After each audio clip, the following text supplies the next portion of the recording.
Basically, I started writing back in 1996. I've been writing my whole life.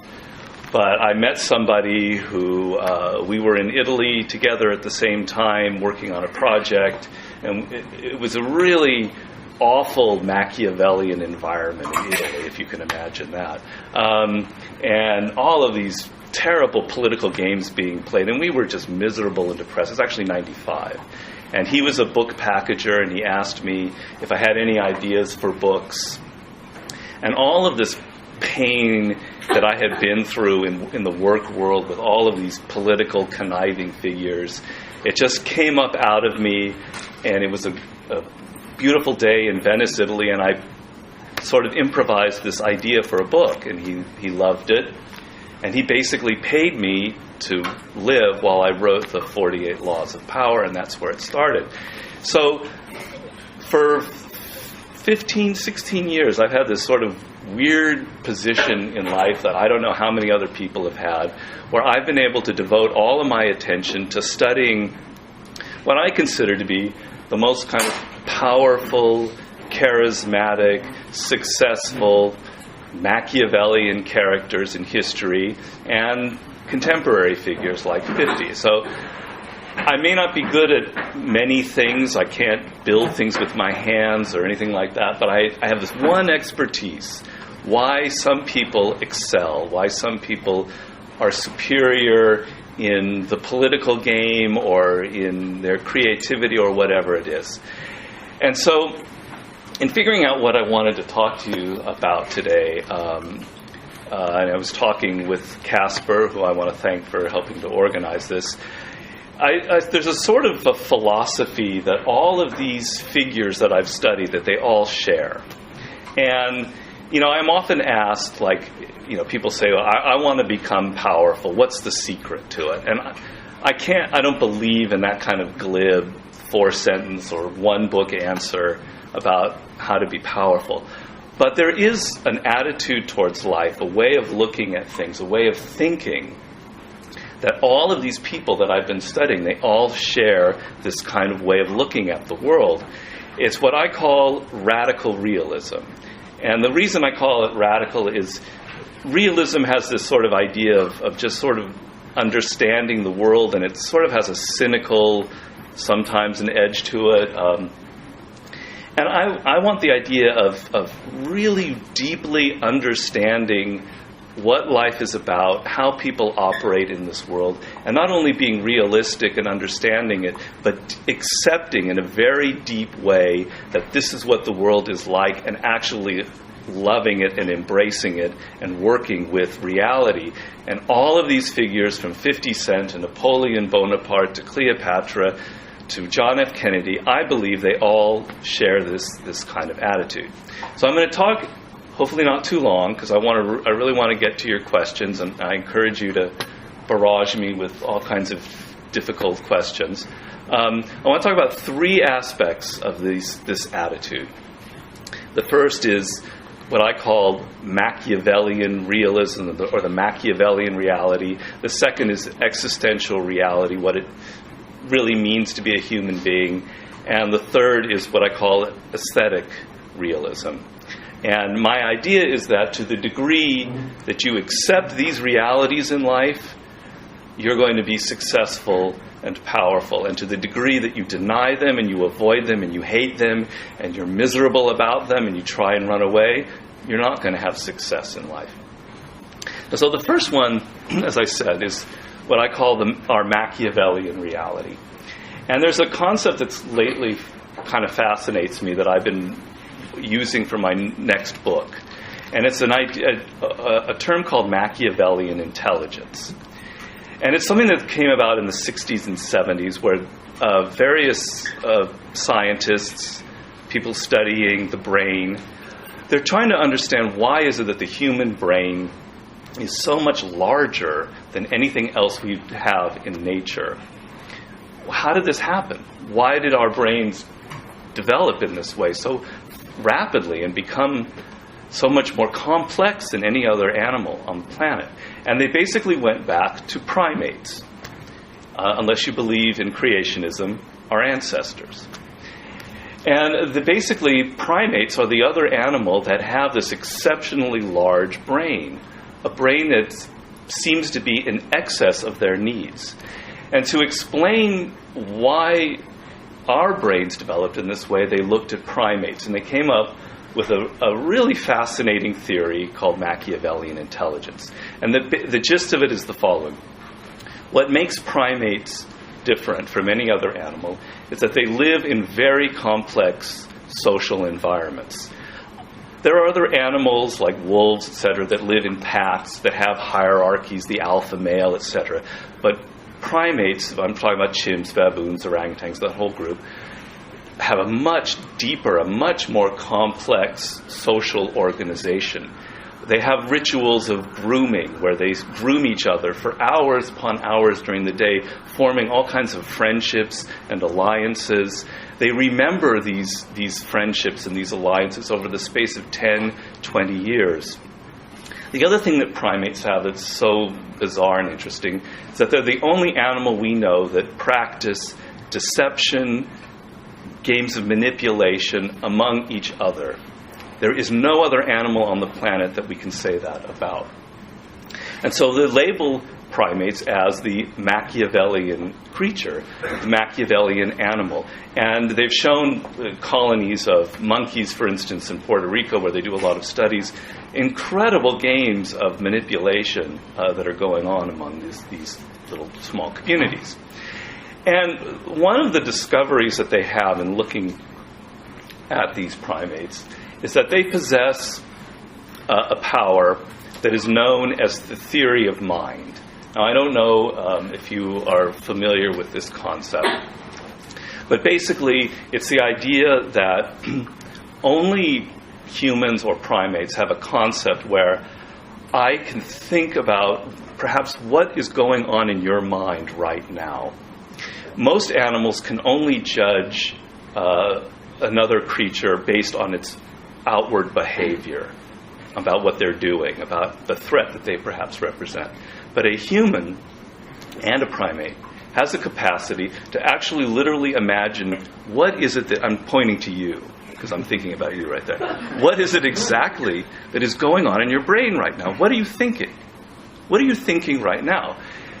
Now, they've discovered that primates actually possess this theory of mind. It's related to something called mirror neurons. I'm not going to get too technical with you here. I'm not a neuroscientist myself, but basically mirror neurons is this fascinating phenomenon where if I pick up my cell phone, they can look on a map of my brain and see that certain neurons are firing when I actually pick up this phone. If I watch him pick up the phone, the same neurons are firing. It's called mirror neurons. And so basically this allows me to learn by imitation. I can experience what you're doing with picking up that phone as if I almost myself were feeling that. This allows humans and primates to understand and to put themselves in the mind of another person. This allows for all kinds of complicated social behavior. It allows for us to be empathetic creatures, to cooperate, but it also allows for very deep levels of deception, manipulation, con games, whatever you want to call it. Because the moment I know what you're thinking, or I can imagine what your intentions are, I can strategize, I can play all kinds of games, I can try and distract you, deceive you, etc.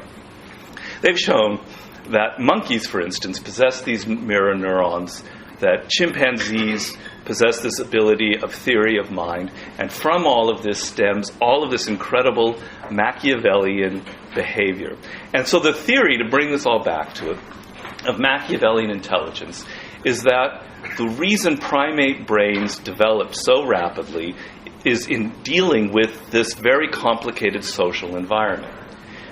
An animal normally is only dealing with its physical environment, but primates are dealing with their social environment, and it's in dealing with the social problems, in dealing with fellow chimpanzees and what they are thinking, that the brain had to develop very rapidly in a very small period of time. primates started evolving, modern primates as we know them, 40 million years ago. Some 6 million years ago, we humans diverged from that, and we had the first, what are known as Homo erectus. And our earliest ancestors have this inheritance in them, this Machiavellian intelligence. And we formed larger and larger groupings. We were the first animal that actually hunted big game, and in creating, being able to hunt something like that involved all kinds of complicated organization. So if you map out very rapidly, and I'm skipping over millions of years of history, and somebody would, a historian would be very offended by how I'm doing this, but you would see an incredible increase in this social complexity over millions of years, leading up to a modern era where a person who is raised as a human being in our environment is not simply dealing with a group of 20 people and having to figure out how to navigate in that world, but you're talking about people, us, who have to deal with thousands upon thousands of people living in communities, in our workplace, in politics, in government, in business. All of the deep levels of manipulation, deception, cooperation, that whole element that goes into what is known as Machiavellian intelligence. And so through this concept, the idea is that we humans, the reason why we've evolved so rapidly, why we are so clever, why we are so smart, is that we are inherently social creatures. That you can't divorce the games that we have to play, what we have to learn in how to get along with other people. You can't divorce that from our other forms of intelligence. This is very much who we are. We are, by our nature, the Machiavellian animal. It is 40 million years of evolution starting from primates back then to who we are now.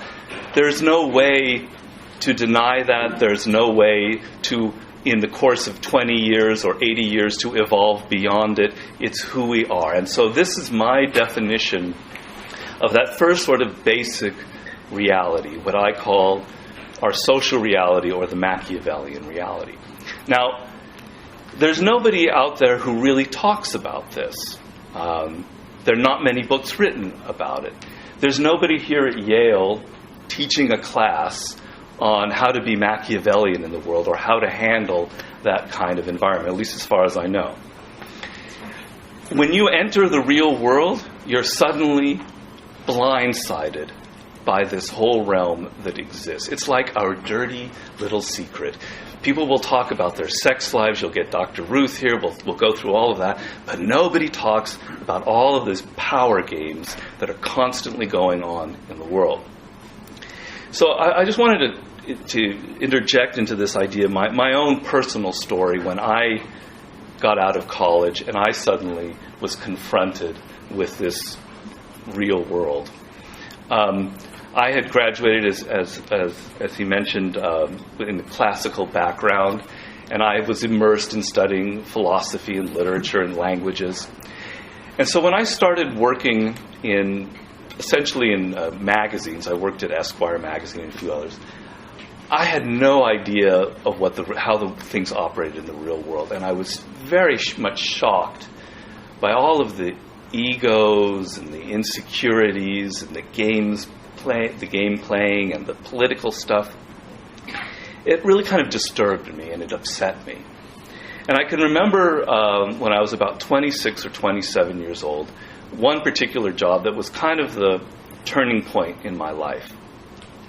I'm not going to tell you which job this was. I don't want you Googling it and figuring out who I'm talking about. But basically the job was I had to find stories that would then be put into either film or a magazine, whatever. But I was judged on how many good stories I found. And so in this job, I actually I thought I'm a very competitive person, and I was doing better than anybody else there. I was finding more stories that ended up getting produced because I felt that's the point. You're trying to produce. You're trying to get work done. Isn't that the most important thing? Isn't that why we're all here? And suddenly I found that my superior, this woman, whose name I won't mention, made it very clear that she wasn't happy with me, that something was wrong. I was doing something wrong, and I couldn't figure out what it was. And so going on what I was mentioning, that theory of mind, that power that we have, I sort of put myself in her shoes, and I'm thinking, what is it that I'm doing that's displeasing her? I'm clearly producing. And I figured out, well, maybe it's because I'm not involving her in what I'm in my ideas. I need to run them by her. I need to make it, involve her more so she feels like she's a part of the research that I'm doing. So I would go into her office and I would tell her where my ideas were coming. I was trying to engage with her, figuring that was the problem.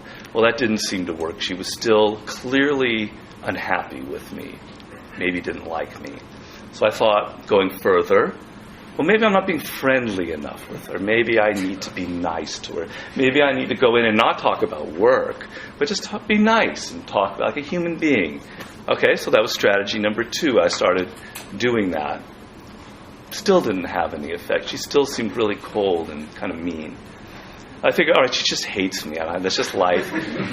Not everybody can love you. That's just it. I mean, what the hell? I'll just do my job. And one day we're having a meeting in which we're discussing our ideas, and she suddenly erupts. She says, "Robert, you have an attitude problem." I go, "What?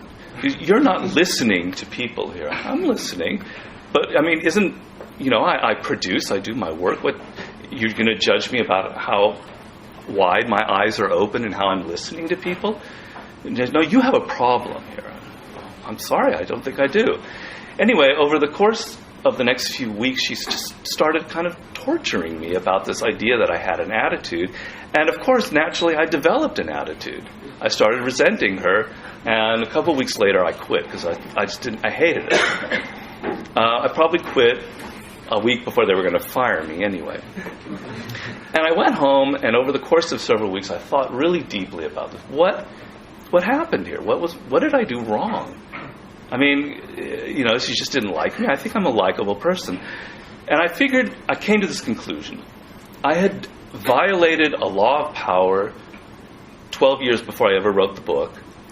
Law number 1, never outshine the master. I had gone into this environment thinking that what mattered was doing a great job and showing how talented I was. But in doing that, I had made this woman, my superior, insecure that maybe I was after her job, or that maybe I was better than she was. And I would make her look bad because the great ideas were coming from me, not from her. And I had violated law number 1. And when you violate law number 1, you're going to suffer for it, because you're touching on a person's ego and their insecurity. And that's the worst thing you can do. And that's what had happened. So in reflecting over this, it was kind of the turning point in my life. And I said, I'm never going to let this happen again. I'm never going to get emotional, because that's what happened. I basically reacted emotionally to her torturing me and developed an attitude.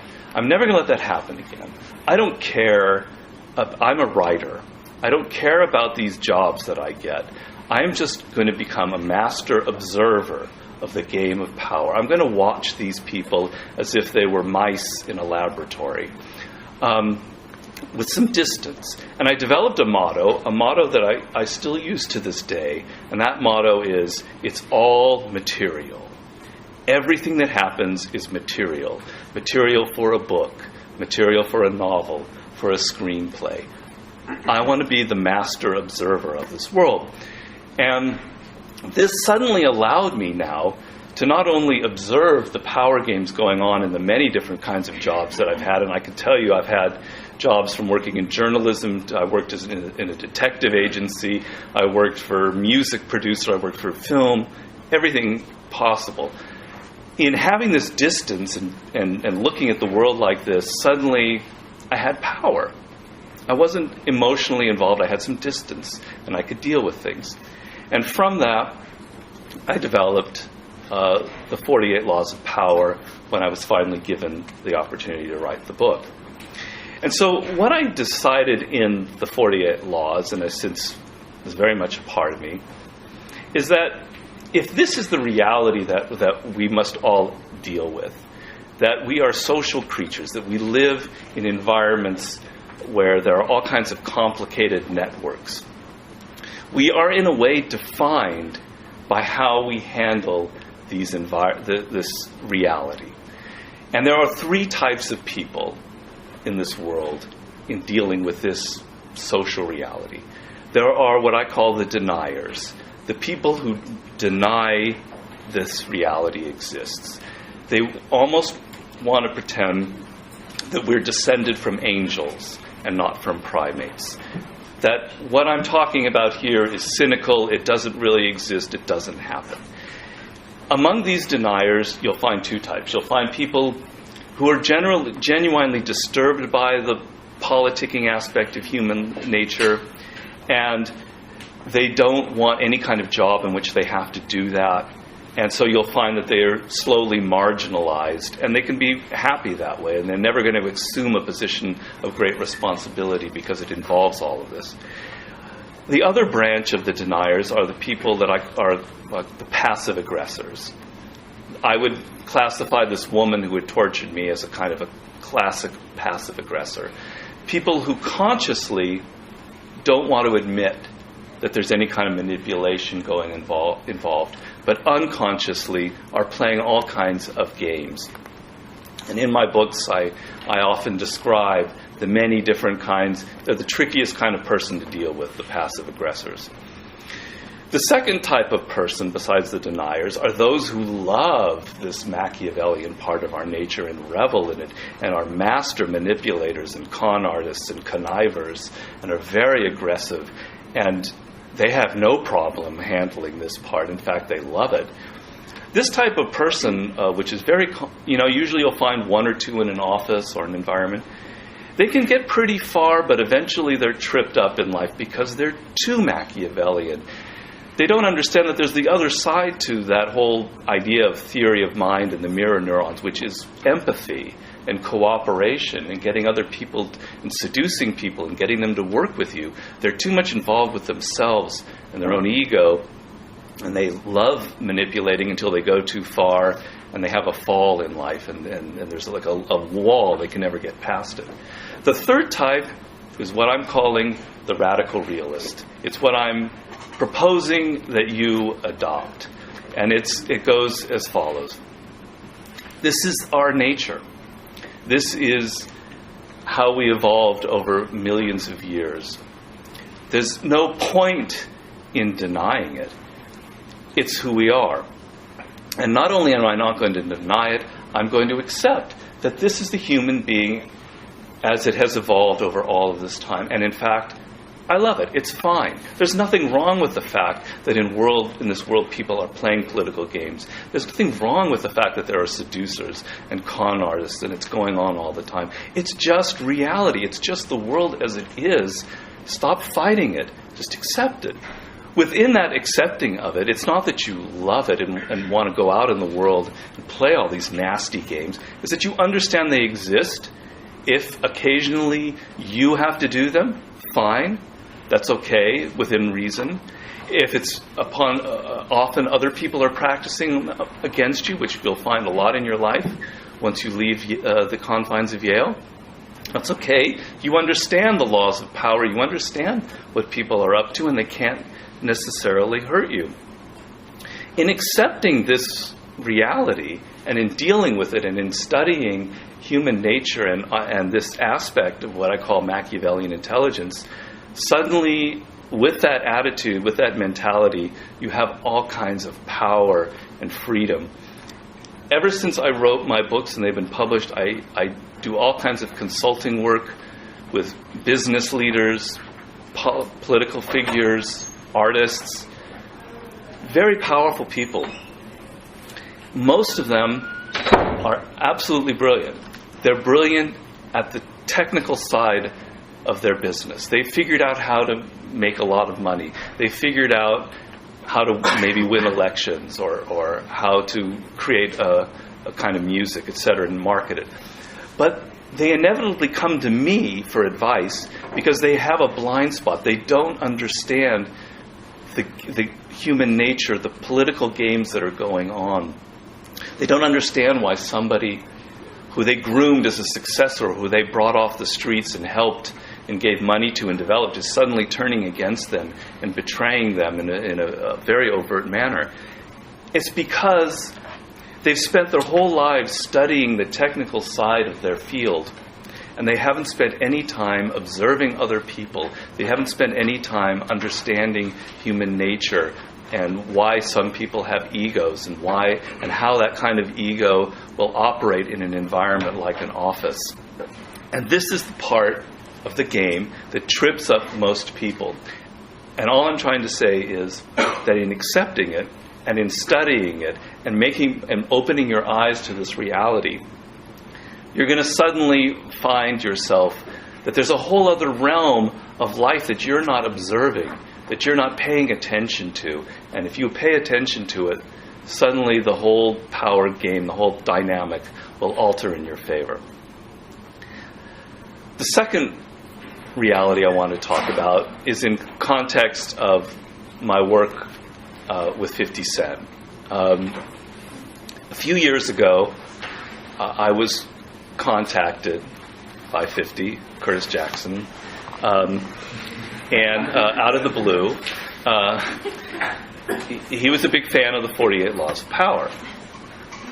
And I had known that, there was something going on in the hip-hop world, like Jay-Z had been quoting the book, and Nas had quoted one of the songs and lyrics. So something was happening.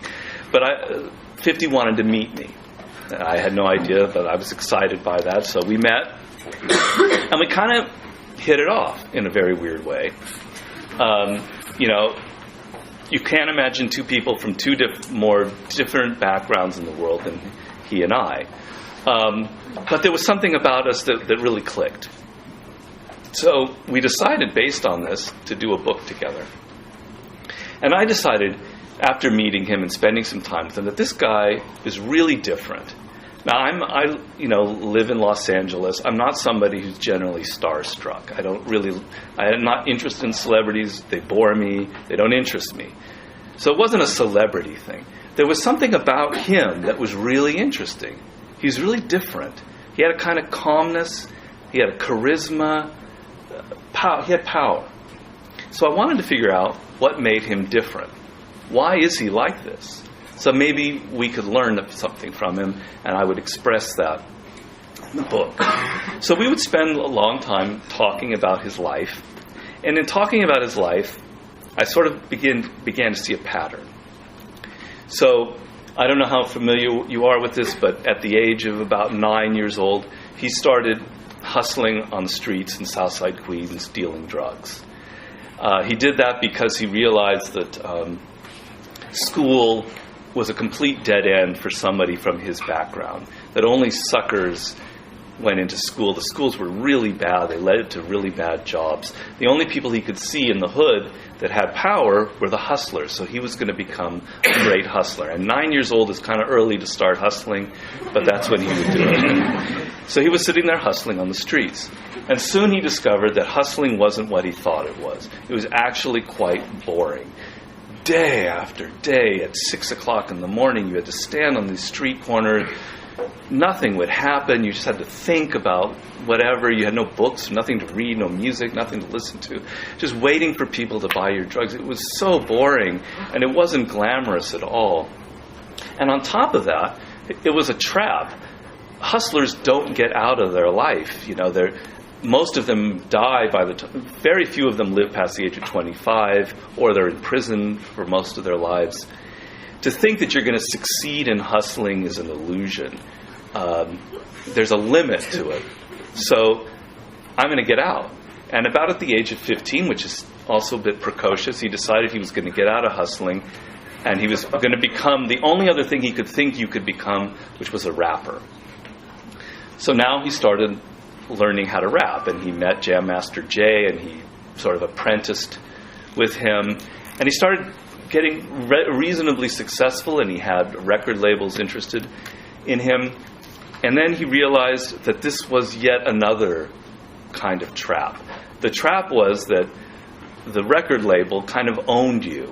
and they would develop artists very quickly and then get rid of them as soon as they were not so hot anymore. So you usually had like a couple of years of power and success, and then it all faded and you were miserable, and then you went back to drugs or dealing or whatever. That it was almost worse than being a hustler, being a rapper. That to have power in that world was extremely difficult. And he got fed up with it. And he decided to leave it. And he decided he was going to go back into hustling. And he went back into hustling. This is about when he's about 18, maybe 19, I don't remember exactly. And that's when he got shot. I'm sure you all know the story from a beef that was going on, an old beef. Somebody came up to him while he was sitting in the back seat of a car and shot 9 times just a few feet away from him. One of the bullets went right through his mouth. And he miraculously survived that. And it was coming out of that experience that he had his own kind of turning point in life. And he determined after that he was not going to give up. He was not going to get depressed. He was not going to go back into hustling. He was going to launch his music career, but he was going to do it all on his own, all by himself. He was going to launch a kind of mixtape campaign on the streets of New York like no one had ever seen before. Because he didn't have a record label, he was going to be able to be as nasty and violent and tell all kinds of stories, the reality of the streets, because there was nobody there who was going to censor him and say, oh, we can't get that on the radio, we don't want you to say this or that. Fuck all that, I'm going to say exactly what I want, and I'm going to put it out on these mixtapes. I'm going to create a hard sound that's going to be kind of reflect the violence that I've known my whole life. And I'm going to do everything myself. I'm going to package it. I'm going to do my own artwork. I'm going to mix it myself. I'm going to have a group of people around me, but I'm not going to depend on any record label. And he did that with such energy and such drive and such love for it that after 2 years of this campaign, Eminem got one of his mixtapes and thought this was the greatest thing he'd ever heard, and he signed 50 to his record label at Interscope, and then, the rest is history. And so when I was looking at this, the pattern that I saw was that this was somebody that refused to be dependent on other people. He refused to go for the usual traps in life. In this case, hustling on the streets or being a rapper with a good label. He was supremely realistic. He saw through all the bullshit that the world put at you, and he saw this is where the power lies in life. I'm going to go towards it.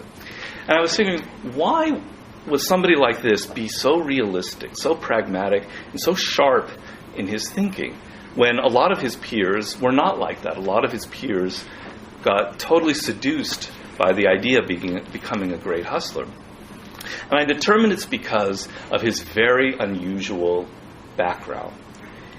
50 never knew his father. To this day, he doesn't know who his father was. His mother was murdered, when he was 8 years old. He lived with his grandparents, but basically he was alone. He had no peers. He had no adult supervision. He was basically thrown out onto the... You need to get that? He was basically thrown out onto the streets of Queens with nobody, nothing. No protection, no parental support. But on the other hand, which we would almost assume is a very negative thing, on the other hand, he had nobody telling him who he should be, what he should do, what defines him. He had to do everything himself.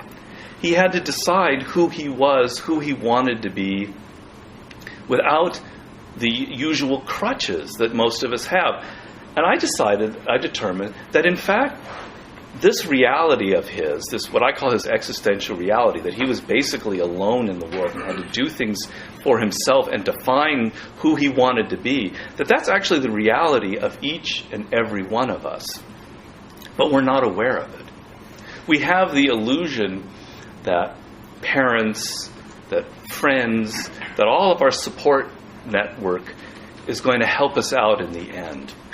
That we can define ourselves through other people, by conforming to a group, by being like other people, by doing what other people tell us to do. But that is actually the illusion. That's actually the con game that goes on. The truth is, you are essentially alone in life. You were born alone, and you are going to die alone. And although you have these networks of support, and they are real, and you do have parents, on the other hand, it is really up to you to define who you are and what you want in life. And that what 50 had, and that what most really powerful people have in life, is a sense that they are unique, that there is something very different about them. And to the extent that you bring out your uniqueness in life, that you become more of an individual, that you bring more of your individuality into play, the more power you're going to have. By refusing to be a hustler like everybody else, by refusing to be the typical rapper on a label, by going out there and saying, I don't care about all that, I'm going to create the music that reflects my reality, he stood out from everybody else and he gained power. Now, I talked about this once a few months ago. I was invited to Stanford University to give a little talk, and I was explaining this idea of uniqueness, essentially saying that each and every human being that's ever born, there's never going to be another you ever in the history of the universe. And it's an actually remarkable thought, that your DNA, it will never be repeated, ever in the past, ever in the future. It is completely different. You and your experiences in your life, there will never be anybody else like you. And that you are truly born as an individual, but that you're spending your life running away from it. I gave this talk, and it was a group of people that I don't think were very receptive to this talk. And afterwards, this Italian woman came up to me, and she said, you know, Robert, you're talking about an individual. It is so American. It is so American. This whole thing about the cowboy and Ronald Reagan and being an individual. You know, that's not how we are in Europe. I'm doing a bad job for accents. That's not how we are, you know. For us, that these things aren't important. It's just so American.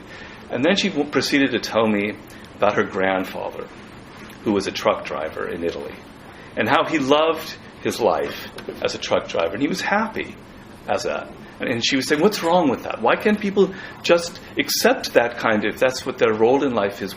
Why do you have to be always striving for something else? And my answer to her, which I will abbreviate, was basically, first of all, how do you know that your grandfather was happy as a truck driver? Usually people, when they're in their 20s or a little bit younger, have a dream about life, an ambition. They want something. And maybe he settled for being a truck driver, and maybe he accepted it. But how do you know deep down inside that that was really what he wanted? You're assuming something. But even let's just pretend that he was happy being a truck driver.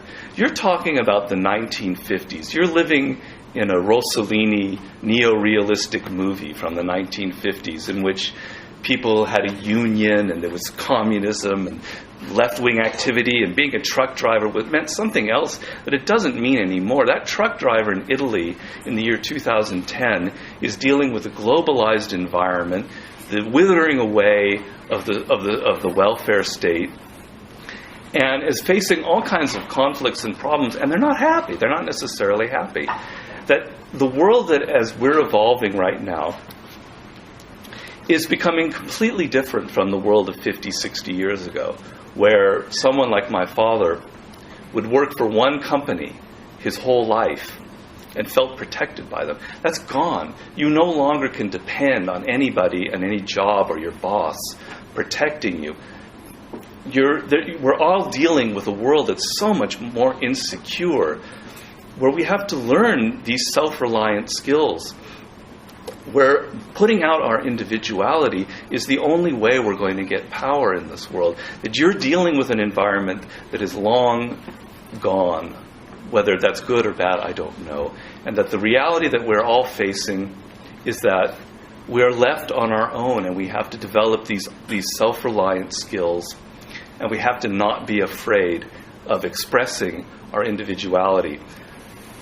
in the book that I'm writing now, I can talk about it later if you like, I'm interviewing 8 of the most eminent people in the world today in different fields, in neuroscience, in architecture, in music. All of them are inherently nonconformists. All of them are inherently bucking the trend and taking their field in a completely novel direction by bringing out more of that uniqueness that I was talking about. I realize I've come a little bit longer than I wanted to do on this subject, so I'm not even going to get to my third reality because I want to give you enough time to ask questions. But I wanted to give you an idea of this kind of overall philosophy that is sort of brings all of my books together, and that I'm actually chapter 1 in the 50th Law, if you've read it, goes very deeply into the subject of realism, and I'm going to be going deeper into it into my next book. But I've kind of hit my own wall here. I've bonked, so I want to open up this now to your questions. So. You sort of wound up talking about happiness. Would you say that you are happy? Me personally? Well, it's like it's a weird thing of language to have a word like happiness when your reality in the day is for 3 minutes you're happy, then for 3 minutes you're anxious, then you get a phone call, and happiness is like, it never lasts for for 3 days I'm happy, But overall, I'm very lucky and very blessed with my lifestyle in being able to write these books. So if I had to say, am I happier than I was? Yes, I'm much happier than I was before I had a success as a writer. Yeah. So piggybacking on that question, you're a classicist, so I have to ask, you know how to control men and you know how to control women, God bless you. Mm-hmm. But I don't know about the latter. Okay, go on. But what makes the good life? The good life? Is it power?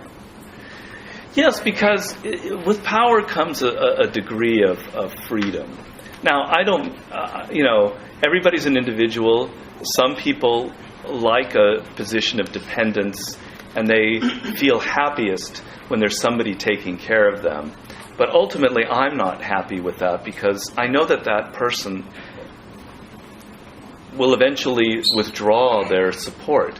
That unless this is someone who I'm going to live with my whole life, that's a different question. That eventually I'm going to be left alone, and that dependency, that love or happiness that came from someone else, I can't really 100% depend on it. So I want to be able to have it depend on something that comes from within. And I want to have it, even to love somebody, even if you're going to live with them, is almost a skill that you have to develop.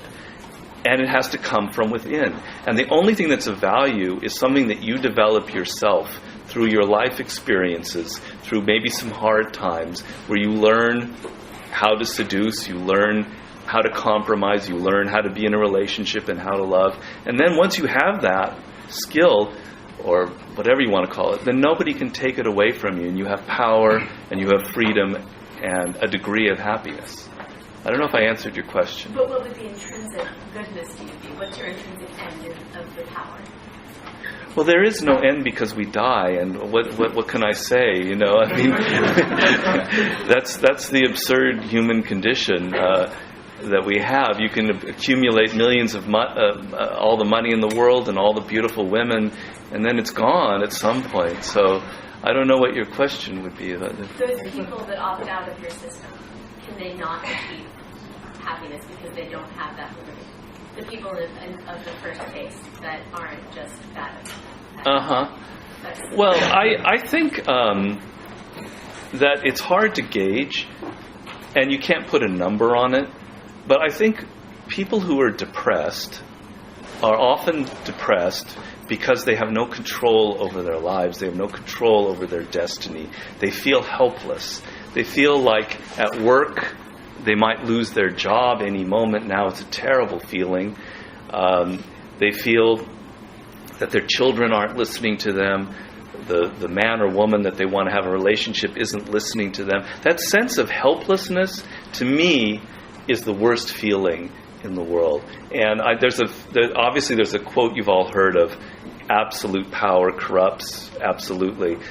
Malcolm X had a comeback to that line that I like a lot more, and he said, absolute powerlessness corrupts even more than that. I'm not quoting it correctly.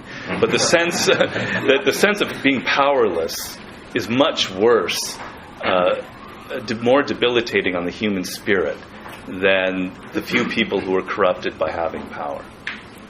I still don't know if I've answered your question. Well, I wonder whether part of your question is, what do you use the power for? Is power the end that you're searching for?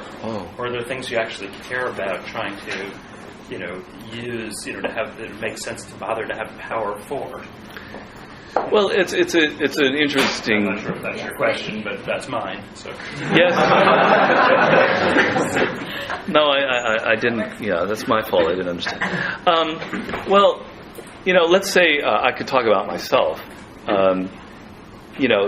The pleasure that comes from me is in writing a book, and in writing the book well, and in spending a lot of time in getting it right, and understanding the real world as it is, the power game, the seduction game, whatever. And then creating a book that goes out in the real world.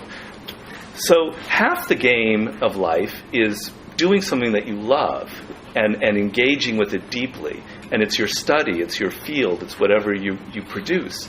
But that's only half of it, because if you don't understand the social part, then the book that I write, if I don't know how to deal with people, and I don't understand human nature, and I can't market my book, and my editor hates me, and my agent doesn't know how to work with me, I could love my book, but it won't get out there, it won't get published, it won't have success, and I won't be happy. So it's the fact that the end in life is doing your work that you love and feeling satisfaction. But my experience is a lot of people in this world are talented, and they don't succeed because they don't understand that there's this other side of life, the power game, the Machiavellian game. They fail at it. And they might be a great painter, a great musician, a great business idea, but we're never going to hear of them because they don't understand this. And so to answer your question, the end is the satisfaction that you get with your work, for me. But that can only come with a larger understanding of the social component. It's interesting because you succeeded in a way at these goals because you were powerless. At least in the vignette that you gave, it was your own experience that you couldn't accomplish what you wanted to. Right. That started getting you thinking about how That's to right. accomplish it. That has now put you where you feel like you can accomplish it, which is right. And, for you, it was somehow that experience of this extreme powerlessness that became the focus of your book and what you cared about getting. And get out of there. And not to compare myself to 50 because I can't, but it was the same thing with him. When he was shot, he was very depressed, nearly died. He's sitting in bed. He can't talk anymore. He can't sing anymore. He can't go back to the streets hustling because they're going to kill him. The record label dropped him. He had experienced extreme powerlessness, and out of that, he analyzed what it was that he needed to do, and then he re-emerged. So maybe there's something to what you're saying. So you said earlier that it's only when we step out of Yale that we will see this other the other side, and the need for this Machiavellian intelligence as you describe it. But we'll be stepping in another type of society, and Yale is a society. Now, why is this different? What led you to say that here's a place where there is no need for that, and we are blinded, kind of? Why did the master say the master sees tomorrow, so he could ask you the question today? Well, how much, at a place like Yale or any university... Then you wouldn't show up. You would fail. Well, I mean, at a university, you're let's say your goal, more or less, is to graduate with a very high GPA, as high as possible, and land a really great job, perhaps, out of this. To get those high grades, do you need to have Machiavellian skills? Usually not.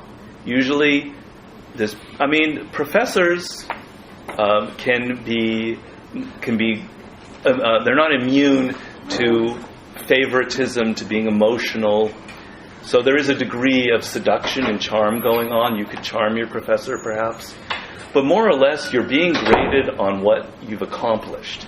Now, that's how life should be, and I wish it were that way. And I wish talent and getting answers right and doing a great essay, I wish that was the whole component. It would be a beautiful world if it could be like that. But it's not how it operates.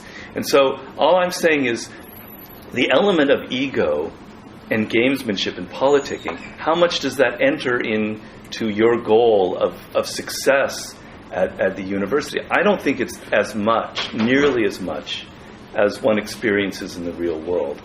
And in fact, the university, and I could be wrong here, but in fact it tends to breed the opposite idea, which is why I think so many people suffer in life. It breeds the idea that just doing the good job and getting the good grades and succeeding is what will translate into power in the world. And it actually, learning that that's not the case 100% can be quite traumatic.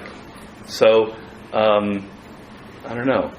Isn't that interesting that a lot of Yale's graduates who go out and be in a lot of positions of power, as you might call it, is it that controversial? How do you mean? What you just said, that over here kind of there's no need for that, so there's no profit for it. Nevertheless, after graduation, as I said, those people who involved in the described society end up doing well because of the characteristic, their character, they develop the education that they got over here. Well, the education is extremely valuable, and I don't mean to devalue it at all. It's extremely valuable, and the skills that you learn, the analytical skills, the knowledge that you gain will be very valuable. But it's just part of it. And maybe your connections at Yale and the degree, it has a lot of weight to it, and it can lead to a good job. But then you're on your own, and your personal, interpersonal, political skills were not developed at Yale. Now, there's this university called Cal Arts in California. I have friends who've gone there. A very interesting place. It was a school that was formed in the 60s, essentially. And basically, it's an art school. And they determined that the art world, there is no more political, crabby, competitive, mean-spirited world than the art world. It is, because what makes a great work of art or film is very subjective. And so there's a lot of politicking. And they created this university to literally train their students to be good at that. And so they created this thing where you had to learn how to deal with your professors and deal with the politicking and talk about your work in a way that would charm and seduce, and actually develop the kind of political skills that you're going to need when you later go into the art world. Now, that's kind of a unique thing for a university, and very interesting idea. Yeah. You talk about the importance of expressing individuality. Yeah. Not conforming, but what if following your own ideals means excluding yourself from the crowd and not having attention to them? I'm sorry, I didn't hear the last part. What if just following your own ideals means excluding yourself from the crowd and not giving yourself attention to them? Following your own ideals, yeah. Means that you have to separate yourself from the crowd. So which one would you say is more important, being unique or being able to mix with? Well, they don't necessarily have to be mutually exclusive. And I didn't get to go into my idea in as much depth as I would like to. I don't mean that, the moment you graduate Yale, you dye your hair green and you start, doing something really wild because that's just who you are. That's ridiculous. And it's often not really who you are. It's just because you're trying to rebel and be different. It's more subtle than that. And so, for instance, we all have to serve an apprenticeship in life. So once you graduate Yale, you're going to go work for some high-powered law firm or Wall Street or wherever you go. I don't know. You're not going to have the luxury of suddenly not fitting in and being so weird and different. You're not going to last very long if you do that. You have to be able to take your time and fit into the culture that's created and find your place in it. But the problem is that ends up becoming the end in life. You end up becoming a kind of person that only knows how to fit in, that only knows how to fit into that particular culture.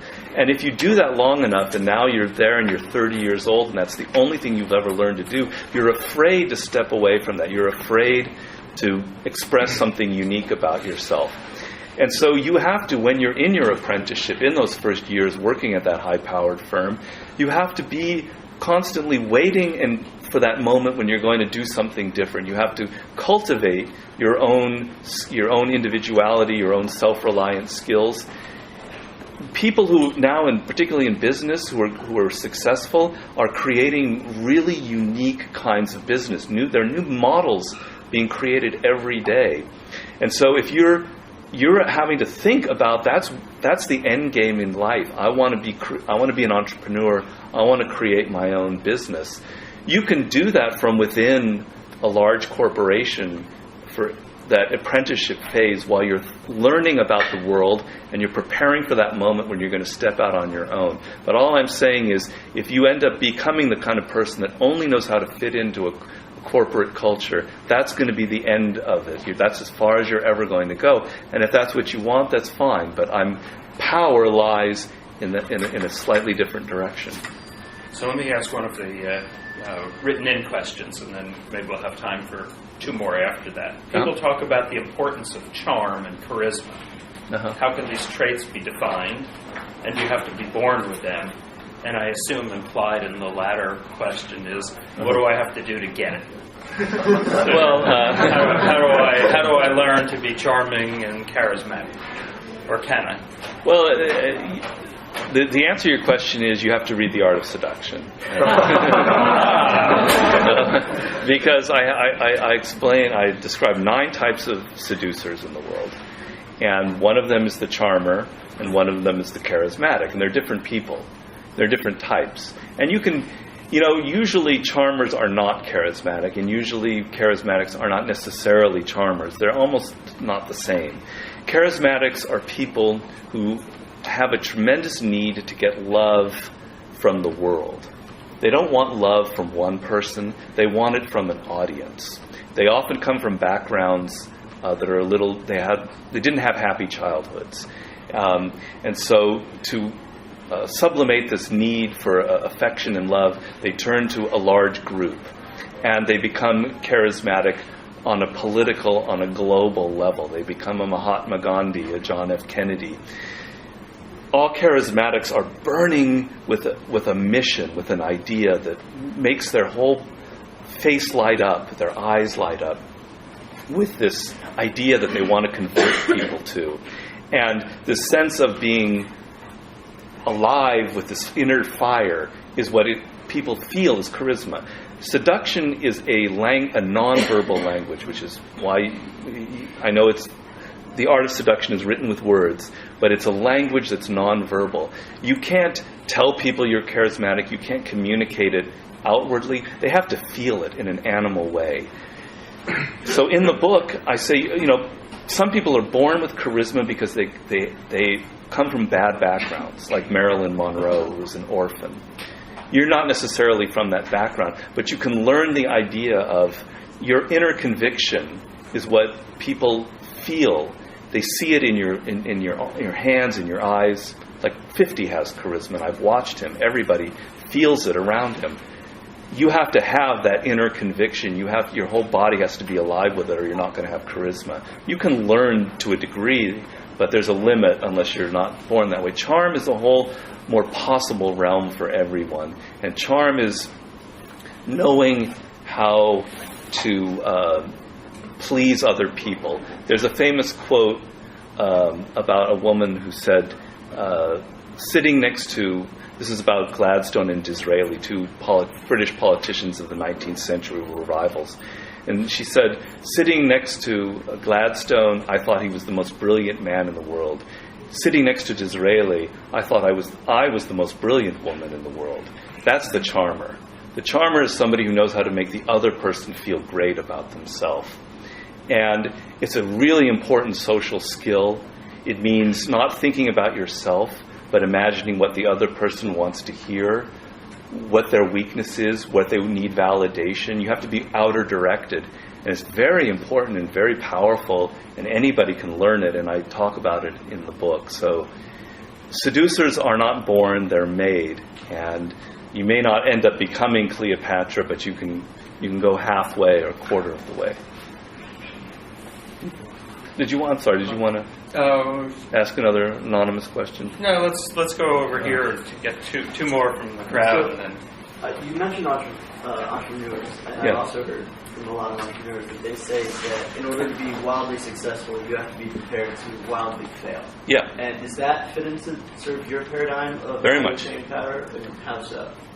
Very much so. I'll be looking a lot about that in my next book. All of the most creative people are experimenters who have many failures. Einstein, who I've been reading a lot about, he said, I measured my success by how full my wastebasket was. How many ideas I threw away meant that I was on the right track. If my wastebasket was empty, I wasn't being creative. You're going to be measured by your failures, and the reason is we learn by doing.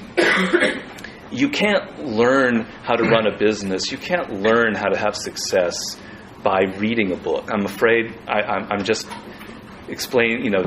dissuading all of you from buying my books. But ultimately, a book has a limit.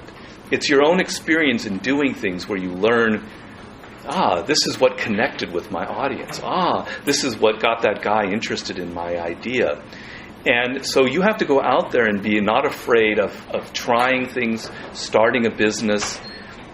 They've shown entrepreneurs that I don't know the number, but it was like 95% of them, their first ventures fail. And the ones who are successful go on to a second and a third one and a fourth one. They're called serial entrepreneurs.